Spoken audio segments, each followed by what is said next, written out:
On you, the floor is yours.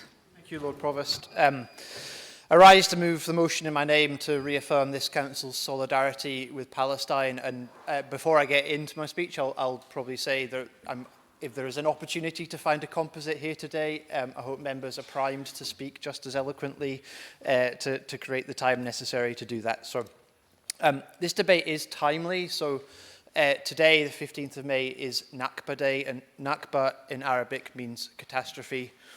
Nakba Day is marked by Palestinians to remember the events of 1948 that followed the end of the British Mandate and the declaration of the independent state of Israel, and the war which immediately followed saw the permanent displacement of more than half the Palestinian population.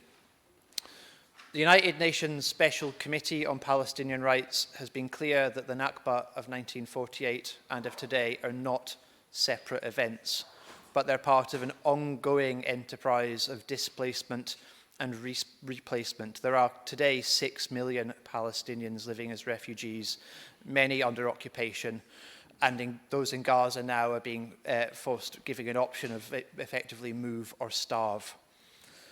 Lord Provost, Israel's genocide is one of the greatest crimes of my lifetime. Innocent people have been murdered in their tens of thousands. There has been an almost total destruction of infrastructure. Every single hospital in Gaza is either damaged, destroyed, or out of service.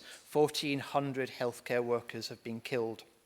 And we're almost 2 months into a blockade which is resulting in the forced starvation of children. There are 2 million people currently at risk of famine.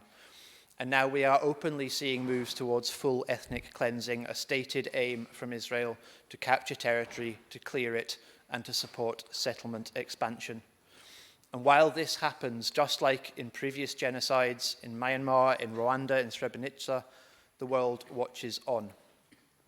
My colleague, Councillor Massey, when we debated this issue just over a year ago, said, "The aims and ambitions for the right-wing Zionist government of Israel are there for all of us to see if we so choose."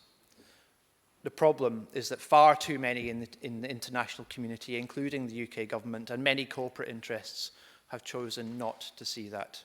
They've chosen equivocation, they've chosen complicity, and they have chosen profit.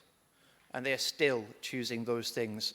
Last night, while UK ministers were celebrating Britain's support to Israel over canapes at the BP-funded British Museum, Netanyahu was bombing the starving people of Gaza, killing 40. This moment demands action to end the genocide, not to continue our shameful complicity.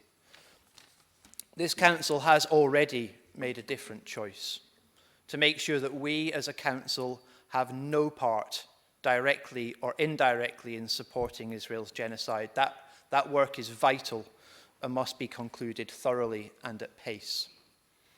In an increasingly desperate situation, we must reaffirm those commitments today and call on the UK government to use its influence to protect the rights of Palestinians by recognising a Palestinian state before it's too late. The other threat we must counter is the increasing efforts by pro-Israel groups to silence those voicing opposition to its actions. The highest profile example of this, which is mentioned in the motion, is the Irish band Kneecap, but they are by no means alone in this. There are countless other examples here in Scotland and elsewhere. I want to be absolutely clear, I do not condone Kneecap's previous onstage comments about politicians. I think they were stupid comments to make, and it's right they should be account for them, and they have apologised for the hurt they've caused. But while some of those who've called for them to be cancelled might best be described as pearl-clutching, others have done so unashamedly because of the band's pro-Palestine views and their appearance at the Coachella Festival in particular. This is deliberate. This is an attempt to shut them up, and we should not indulge this. We must also protect the rights of our own citizens to be heard. We must reject heavy-handed policing of lawful protest. There is a scrutiny role here for the Safe Glasgow Partnership, which is important, and I know colleagues will say more on that later. Colleagues, this is a matter that requires us to be clear and unequivocal. There is no justification for Israel's actions. They are precipitating a genocide and a humanitarian crisis in Gaza, which must be stopped. And speaking out against this is a vital moral act. Please support the motion.